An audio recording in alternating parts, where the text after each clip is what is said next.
This one? Yeah, got the right button. Sorry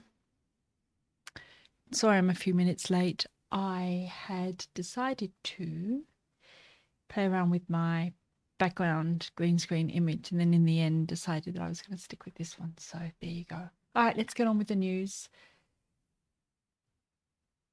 Please let me know if this is jerky or broken. I've got a feeling that my multi-broadcasting service is giving it to me in a broken, jerky way, but it's actually not streaming that way. So I would love to know. Are we live everywhere? Hey, LinkedIn. There you go. Normally we're waiting for LinkedIn and YouTube and Twitter and the rest. Okay, let's start. If I go to me in the top right, does that work? Looks like it does. There we go. So, what news do we have today for social media? I have actually put a few things up that I want to investigate. If you're new here, welcome. Social media news. And on Mondays, I catch up on the news from social media for the last week. And you catch up with me. So if you've got any questions, let me know. And I saw things flying by. And I thought I must read up on that. And I haven't. So let me just go here. It's pretty tricky pulling in the RSS feeds of Facebook pages, particularly, obviously, if you're not an admin of them. Oh. Facebook has launched the 2021 State of Small Business Report. And that's by their agency, I assume. So I'm going to have to go into here, visit the website.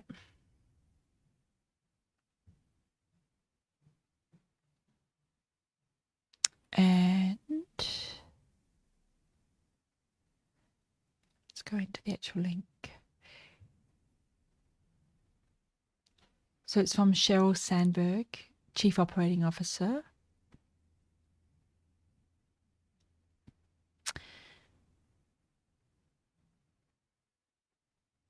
Is it about the pandemic? No. Nearly a quarter,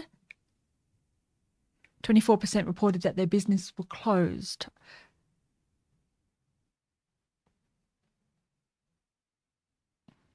This is the time to be doing social media.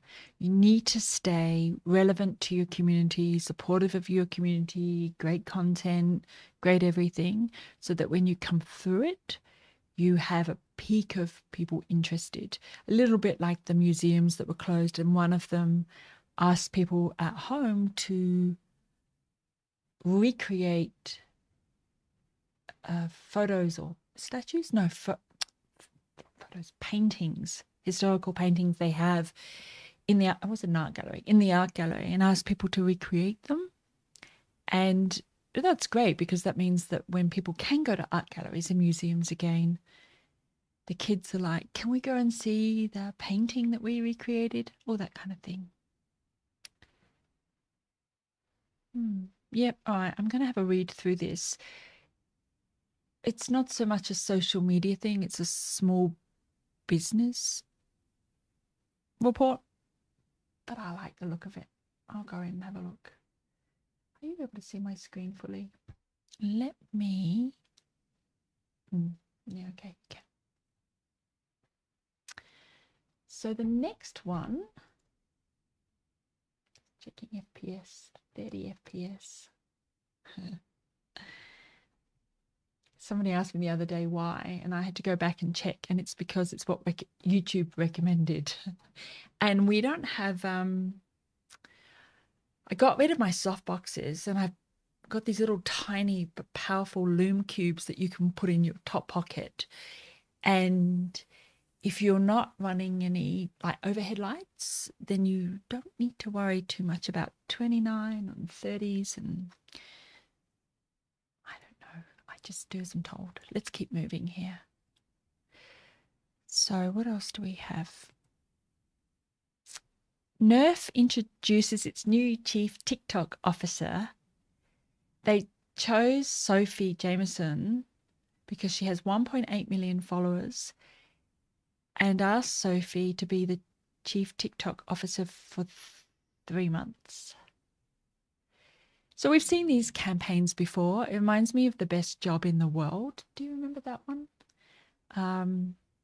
Tourism Australia.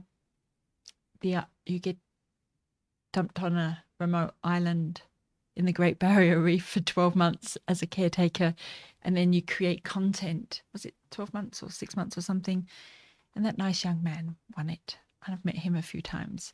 What else have we seen? Coca-Cola.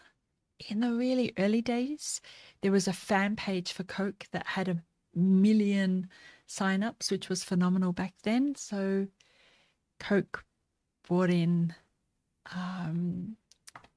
someone that the admin of that, what was called a fan page, came in to work with Coke, and there was a bit of a joke video that they made where he was going around and making inspections of factories and things, and the marketing team was sneaking behind him and taking notes, which I thought was a very clever play. What is Nerf? Oh, Nerf guns. Okay.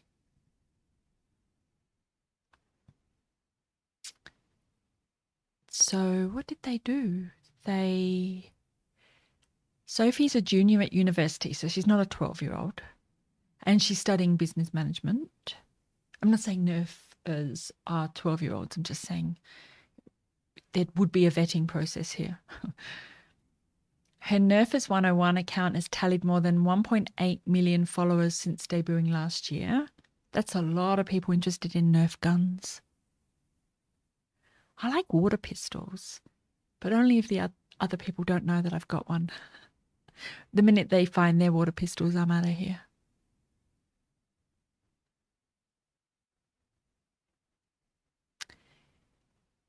Her timely news about Nerf products, her video editing skills, and her love for the brand. That makes for great ambassadors. Staying up to date and curating other people's content, creating your own content and loving that product or service. How much harder is it to be the marketing manager or the content creator in-house if you don't love the brand? I don't know. It's pretty hard to love FMCG, fast-moving consumer goods. How much love do you have for your toilet rolls? So the campaign ran through from, just after my birthday for a week. It's not long enough, by the way. It's fine for filling a job position like this, but you want a MAU, monthly active user. The algorithm kicks in 14 to 28 days. Definitely 28 days for organic content, 14 for advertised or paid content where you've got audiences pre-selected in either your custom audiences or your saved audiences or even your core audiences, but they've got to be hyper-targeted. $10,000 a month. Oh, and she gets all the swag. She wants the swag more than the 10 grand. And it's a 3-month stint. Then the official Nerf account went from 22,000 followers up to 100,000. So what does she have? She has 1.8 million followers in a year. And this is what I mean by, and it's super important, influencers do a better job than the brand of building audiences. So an influencer will 1.8 million followers versus the official account that off the back of her went from 22,000 to 100,000. 84 million times the hashtag's been viewed. That just means it went through the stream. It does. I mean, if I saw it, I wouldn't even know what it was, let alone click on it. And one very excited Nerfer TikTok.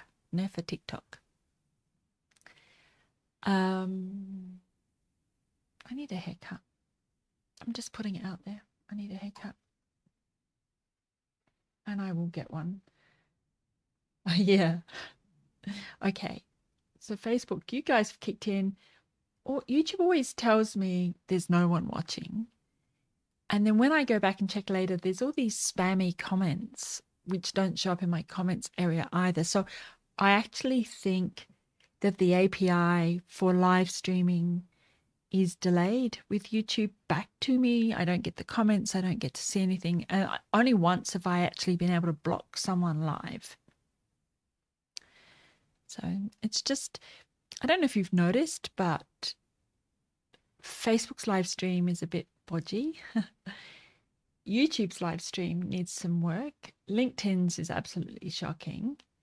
And the only one that seemed to really work reliably was Twitter Periscope, and they're shutting that little baby down. Hey, Francis, on Facebook. Yay. Okay, next piece of news. What would you like to be the chief TikTok officer for 3 months for? Especially if you were able to get 10 grand. You don't have to give up your day job. You don't have to give up your business. You just have to spend a couple of hours a week creating content. And let's assume that you already know how to create video content, or that you will pick it up really quickly. What would you like to be the new chief TikTok officer for?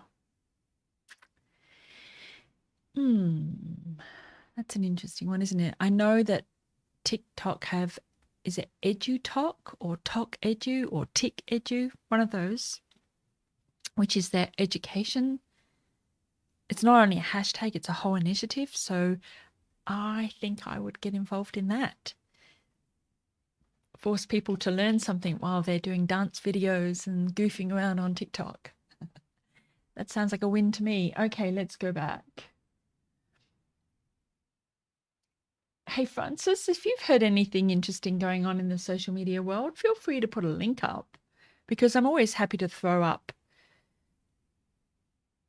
viewers links, community links. You guys, if you have a link, put it up and we'll have a look at it. Don't send me to any naughty sites though, like Rupert Murdoch's. How Rothies take advantage of the expanded Pinterest Shopify commerce partnership. It's a bit behind the times. It's interesting to me because Shopify have an app, and I did a video on this years ago on how to add your Shopify to your Facebook business page.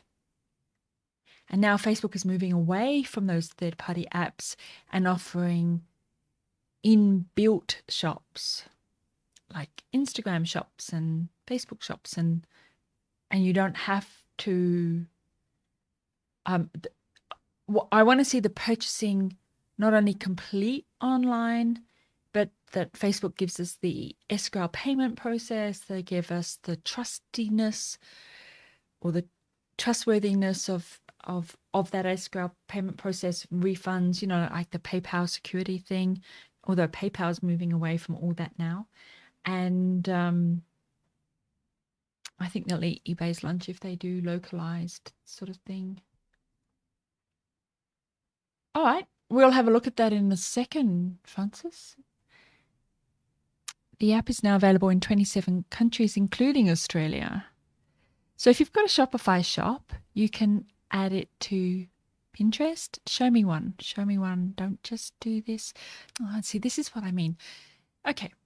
So Ad Exchanger don't give us images except logos, because they're writing primarily for what they think is a visual market. Remember that people are story types, and the text story type like to read. My problem with that is that a lot of agency people work in both comms areas, in text and in graphic design. And so I think they're missing out on stuff here. Is there a link to one?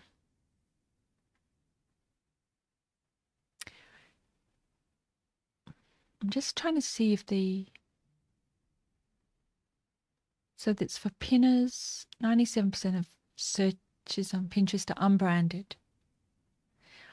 Did you know that Pinterest was one of the first social networks to go in the black, and it's because if the link didn't have an affiliate attached to it, they attach their own affiliate.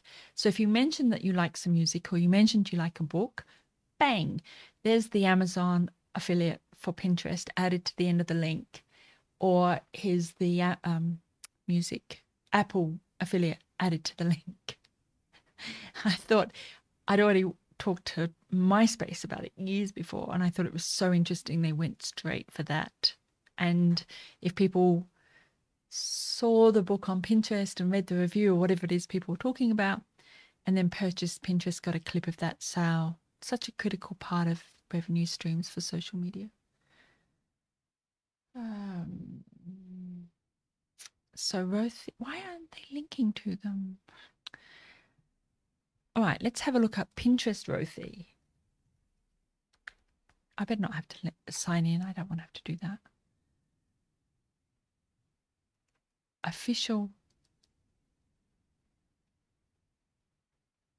So they create, crafted shoes and bags sustainably from water bottles. There's the shop. So it's Rothy's /_ shop. And then I just bought some shoes on the weekend. Really awesome. They actually look like desert boots. Do you remember the old desert boots? But then they're Ugg boots inside. So it's like walking around in your Uggies, but with the super cool trendiness of desert boots. I don't know. No, I'm not an affiliate, but they're called the Gemma boot from CC Resorts, Australia. If you're interested. Just don't buy them all out because I'm still thinking I've got the black pair. I've ordered the black pair and I've got the brown pair. Still thinking about the burgundy and the taupe. All right, so we can actually click on here. But I can't purchase. So what I have to do. Right, so it is a Shopify integration of the API of the products, but not the purchasing. So I won't be able to click on here and then purchase on Pinterest. It's going to send me through to the Shopify shop and then I purchase here. And then they don't ship to Aussie land anyway. Oh, wow. Francis, we're going to have a look at your link. Stop Asian hate.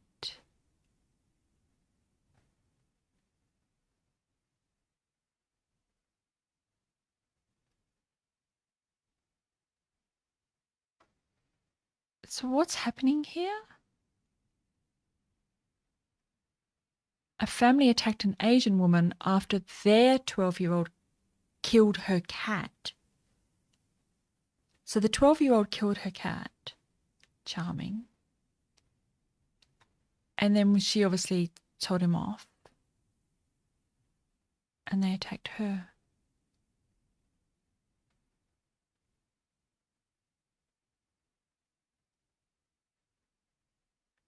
Oh dear.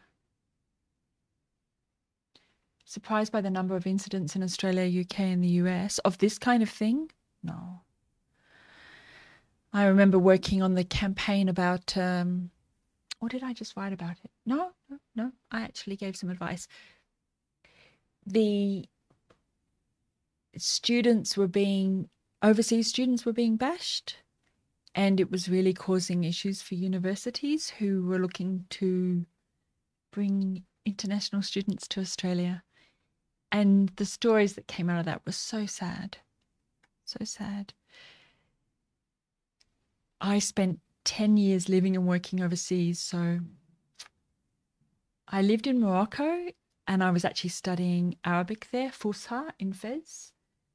I lived in Singapore for a few years working for Cisco. I lived in Jakarta, studied Bahasa, but I worked for Telkomsel. I lived in Italy, studying Italian, but teaching English. I've got a TEFL, whatever they're called these days. I lived in the UK, whatever, lived in California, whatever. I lived in the Netherlands, in Zuiderkerk. I studied Dutch. I can only swear in Dutch, though. No, I can't even remember how to swear in Dutch. Whatever. You don't need to know this. I guess what I'm saying is I find the most interesting communities, the people that I love being around the most, to be not like me. I like jumping into a community and examining their value systems and their languages and everything. I do not understand this rejection, whether it's rejection of Arabs and Islam or even Asia and Islam or anything. Yes, there were some ways of speaking that I didn't fully understand at the beginning because that's not how we speak. We have a lot of please and thank yous, not as many as the French. Oh, yes, they're French, where everything is civil play. But once you get used to that people just walk up going, I want that. It's you start to inquire into who these people are. I'm curious how strongly these reports of online social media influence governments in your experience.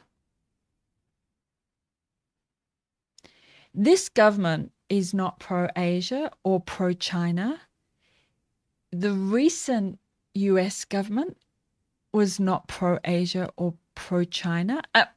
When I say pro, I mean they're actually anti. To a certain extent, you have a government and the media complicit, and that makes it okay for the general population to take it one step too far. And what I mean by this, and I think it's a pretty important thing that I do talk on from time to time, is that the media know how to dance a line, and it's because they've got comms degrees, so they know how to imply things. And in fact, I was speaking to somebody on the weekend that every time they show a plane load of people coming back to Australia, going into hotels, and the story is about COVID outbreak from a returned Australian to Australia, they frequently will show the planes coming back in from Asia that's full of Asians, Central Asian, Far East, Southeast, doesn't matter. Very few Caucasian white faces make it on the screen. Why? There's just as many Aussies, whether they're Asian Aussies originally, whatever, historically, or whether they're, pasty-faced, white-faced blondes like me, coming back into the country from America or from the UK, but that's not what we see on the screen. So it's subtle. And then the government does some similar kind of things, and they're jonesing against China at the moment with around Taiwan, around what's happening in the ocean, in the sea, by putting the ships there. And then it's iteratively a story about COVID coming from Wuhan. Even if there's a question mark over there, I don't know if there genuinely is, and I'm not interested in the conspiracy theories except for that they're pervasive, that it's not from Wuhan originally, and the story of the games, the military games that happened, and the last minute inclusion of American military in those games in the weeks before, the Brazil or very similar outbreak in Brazil, the fact that COVID was discovered in the Italian sewer systems before Wuhan. And these are from legit sources, like, yes, you can go and find them on weirdo sites, but they're also in legit sources. So it doesn't suit the narrative to talk about COVID as anything other than the China flu. And then you have that at a top level, so media and government playing a game. And what happens is monkey see, monkey do. So for me, what I notice in my communities is it's an outlet for anger, disappointment. People have lost jobs. Pandemics are a bad time for everyone, but particularly those that are living paycheck to paycheck. And when I see some mild trolling, I'm going to call it trolling, in the press, it gets exacerbated online because the people that are understanding the subtext, the dog whistling that's going on, we overreact, or they look like they're overreacting. There are people who cannot separate the Chinese government from the Chinese people. Absolutely. And the media here doesn't help mostly, I think. Where's here, Francis? Where are you based? So it seems to bleed into social media too. Yes. And so the power games that are happening at a media to media level, you know, China's thrown out Australian journalists, China's arrested people, and then at a political level, that kind of jonesing that's going on, that kind of trolling of each other, turns into the general public trolling. And I always have to say to my members, I understand what you're saying, but you're taking it a step too far. And so they'll share an article and then inflame each other. And it becomes easy to blame the people being dog whistled, the people that rioted, quotation marks, at the Capitol building. But I would tell you now, the majority of them thought that they were rocking up to do a peaceful demonstration at the call and behest of their legitimate leader, let's say. And then it went too far, too far, too far. There's always people that are willing to push those. Francis in Melbourne. Okay, thanks, Gary. Melbourne, you know, that's where that bullying of students from India came from as well, and the smashing of Indian restaurants, particularly ones that students go to. I have no idea why. I don't know if that answered your question, but yes, I think monkey see, monkey do. Monkey do to the X factor. So if an opinion leader writes something that's anti blah blah in the newspaper or does it on Sky News, then the viewers of that take it and run with it. They don't have a comms degree, so they don't understand the finesse and the nuances of that. Shocked me too. And there was a lot more upsetting stories that didn't make it into the press, Francis. So, for anybody, have I actually set this up? Oh, there it is. I need to make this prettier. I was looking the other day, I can add borders now to everything. So expect me to go border mad. I'm thinking maybe gold borders around me, gold borders around the chat thingy. Where are we? Oh, let's keep going. 11:19. Okay. What else do we have here? Did I do this one? That's Rothy's, yes.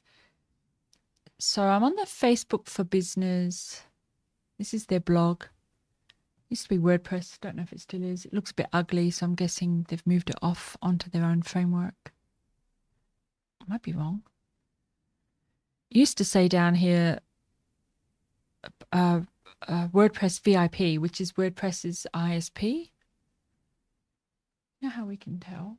So I always mean to check these things, and I check them in class sometimes. And no, it's not anymore. Unless they're hiding it. No, okay. Used to be able to go in and see all the WordPress coding. What happened, Facebook? Why'd you move off of poor old WordPress? Probably it wasn't going to be free anymore. So bringing interactivity to Instagram story ads. Oh, right. I did see this. The idea is that you can pay to do an interactive story as an ad that could be a poll. So if I click on this one, do you think clothes should be gendered, yes or no? And presumably when you answer it, it takes you somewhere. What's this one? What's your favorite American classic? And it's French fries or donut? Donut fries. All right. Let me just talk about non-nutritional content for a moment. And I think the donuts and fries is sort of important. This is the equivalent of who wore it best. And it's interesting that we just lurched from Stop Asian Hate to Instagram wanting to do a donut or fries thing. Non-nutritional content is getting engagement, gamifying the algorithm. The algorithm is a game anyway. I mean, if you look at it, they've got 80,000 rules for this game. And then if you learnt them all, I don't think it actually would help you play the algorithm game any better, but especially as a lot of them are contradictory. But gamifying the news feed, and especially as Facebook has a explicit statement, you are not allowed to gamify the news feed, and they give examples. Do not ask people to tag a friend. Do not do giveaways that are not using an official competition app. Do not. They've got all these rules and their statements are very clear, and they call it gamifying the news feed. Don't gamify the news feed. Oh, but you can, in a super non-nutritional, really, really superficial way, if you create a poll, what's best, donuts or French fries? So Duncan achieved a 20% lower cost per video view using the polling sticker. I guess you click on the poll and it takes you through a Dunkin' Donut video. I think non-nutritional is an excellent thing to call that kind of gamification. And remember, you're not allowed to do that except through paid ads. Next game's polling ad drove 40% more app installs. So if I was to say to you now, click like if you dislike non-nutritional content, like who wore it better, or is the dress purple or green, or whatever. And click heart if you do love those kind of silly games. I would be breaking the rules, the terms and conditions, at least of Facebook and Instagram. I can't remember with Twitter and YouTube. They've got their own little weird set of rules. But I could do it if I was paying for this to be boosted, or not to be boosted, but if I was to send out a poll that then led people to this. Maybe I should do that. Maybe I should create a poll that says, do you find this sort of trivial content annoying? Click yes or no, and then use it as a funnel into this video. And if you're joining me here, hi, my name's Laurel Papworth, and at 10:45 on Monday morning, Sydney time, I do social media news, and Thursdays I do fully structured lectures, which are not as waffly as this one. There you go. A little ad break there. I think you're right what you've said in the past few minutes. Oh, about monkey see, monkey do. Are we back on that story? Yeah, okay, thank you. Will I do these? Yes, of course. Clients will want them. Students, well, clients that are learning from me will want examples and to see how to do it. And I'm not against poll stuff like this. This one could be interesting. Do you think clothes should be gendered? Because that leads you to a more important debate. As long as the video doesn't take me to a catalog video, but takes me to people talking about clothing and gender and how they get badged and how they get perceived. bring some values into your flipping content, for goodness sake. Okay, next one. I find the newsroom confusing. This is about.fb.com. What was this one? Facebook.com/business/news. Maybe this is the WordPress one.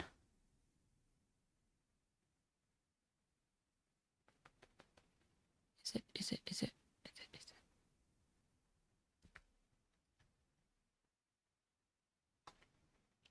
No. I didn't go into... Yes, it is.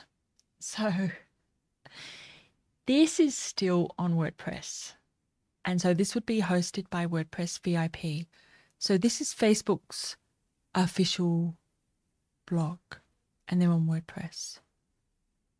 By the way, the Australian's on WordPress as well. Most of Rupert Murdoch's websites are. It's free. Of course it is. He doesn't spend money. So bringing in Clubhouse. That's under top stories and audio, sound bites, live audio rooms, podcasts and more. Then we have Facebook helping to book vaccines. These are all from last week. I'm sure I covered this before. So these are under top stories. So if we come down, yeah, we saw that last week. Taking action to protect ecosystems. I collect these stories because I'm always interested in social media affecting actual physical change. So call to action and change. I never dismiss social media as an awareness raising tool, that marketing side. But then we also want call to actions, closure, like sales or non-profit commitments. It's really important that most people share content on social media. But it's also important that a percentage of those actually take action. So let's have a look at this one because I am interested.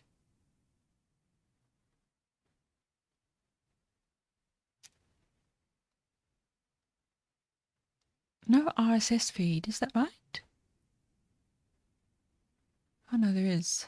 Classic. They won't give us RSS feeds on they took them away from our Facebook pages. We used to have them. But they're happy to turn them on their WordPress.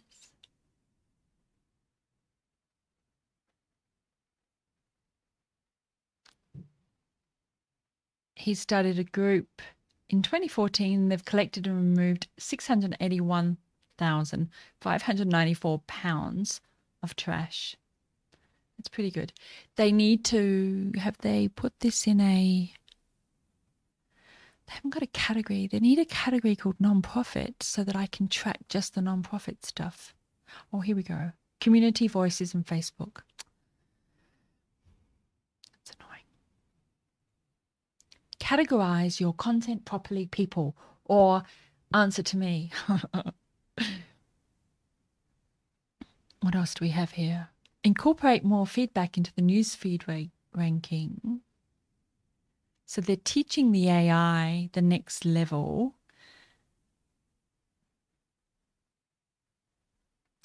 Our goal with newsfeed is to arrange the posts from friends, groups, and pages. That's changing. Mark Zuckerberg said they're removing pages and they're putting local events in and prioritizing that.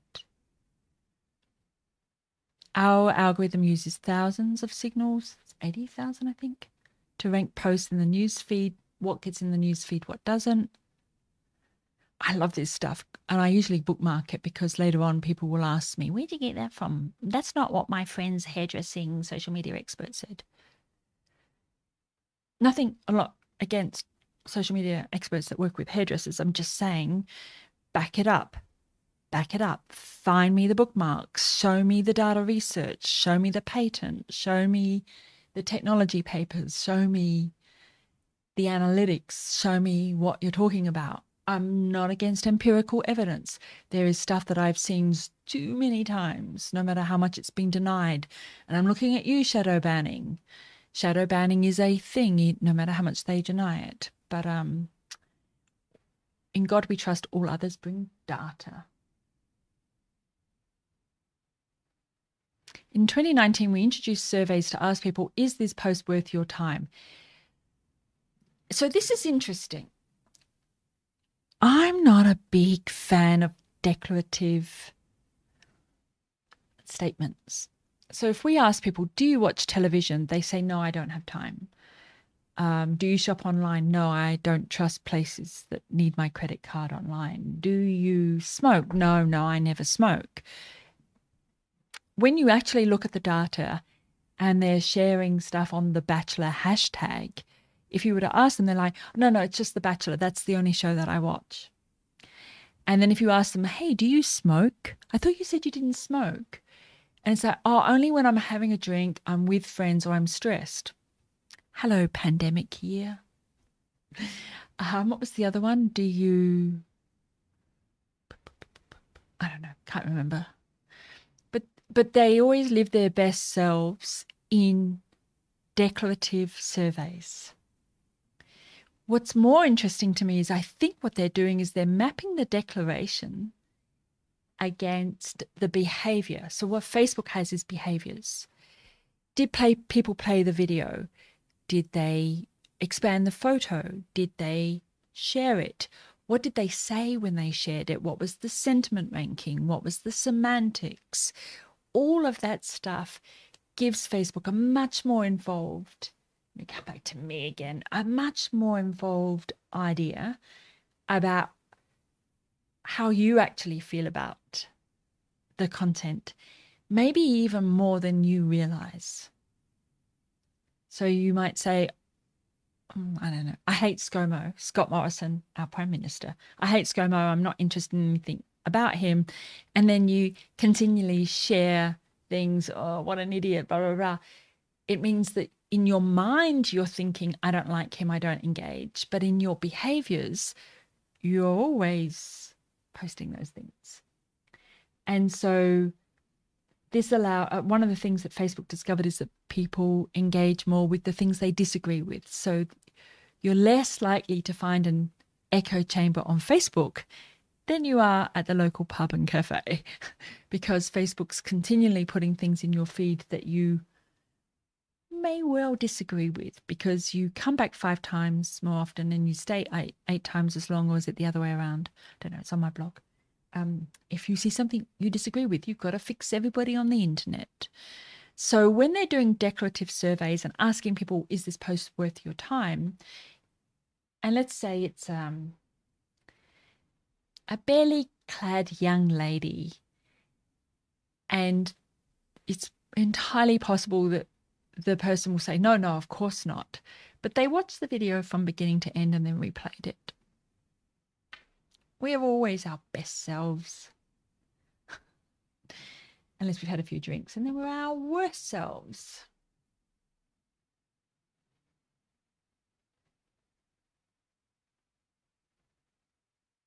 We also use surveys to better understand how meaningful different friends, pages, and groups are. Excuse me, I was watching YouTube's I think they're called Creator channel, which is where the team that puts together the news feed for YouTube do their own little videos. And they're kind of cool. They're relaxed and they're youthful, and they're for creators in the space. And the woman was speaking about that they identify the FOAFs, not FOAF, the lookalike audience. So this person liked this video, this person liked this video, maybe they'll like similar videos.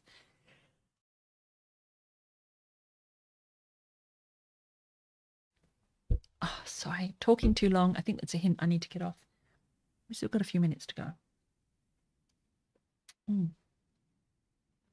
Vitamin drink. Ooh, that's the only one I've got here. And there goes all my lipstick, probably all over my teeth. Big deal. So this person liked this video, this person liked this video. let's do a lookalike audience. What other videos do they have in common? But they also recognize timing, that some people are interested in this kind of video at this time.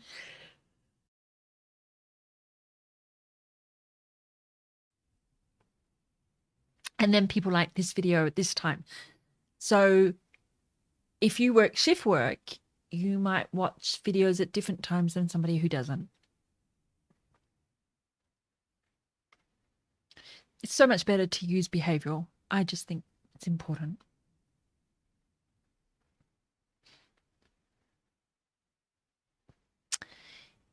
Inspo stuff is for the inspo crowd. Otherwise, you get trolled. And what I mean by that is that study clearly showed that people engage more with stuff they disagree with, not inspirational. Topics. This is in preparation for the pickup groups. I think I've mentioned before, we're not going to go into that, but that idea that you belong to a group of people that like horse riding, even if you're not in a group for horse riding.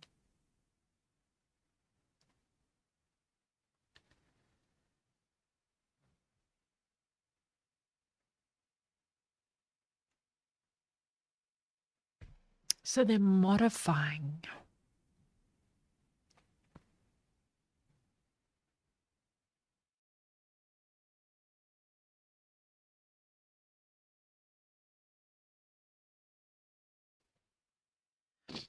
So you can hide the post and they're going to make it more prominent.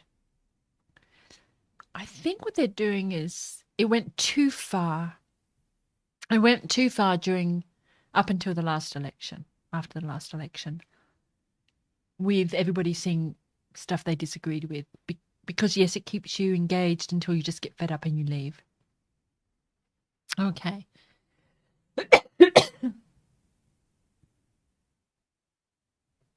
And I'm sorry, I'm coughing too much now, so I am going to finish up. Thursday, I think, is the last one on EduSocial, 1 p.m. Sydney time.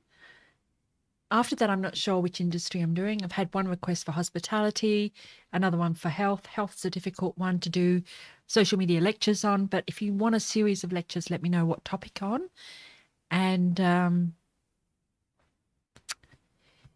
don't have any mentoring until next week, I think. So one of the reasons I do this on Mondays is I like to set up my studio to check to see how everything's working. It seems to be working fine. What's not working is me and my voice and my coughing. So I'm going to have to love you and leave you. And yes, if you have any questions or any suggestions of something you'd like me to show or do, please let me know. I'm happy to create videos on anything you find interesting. All right, guys, be good. And I'll see you Thursday, if not next Monday. Thanks.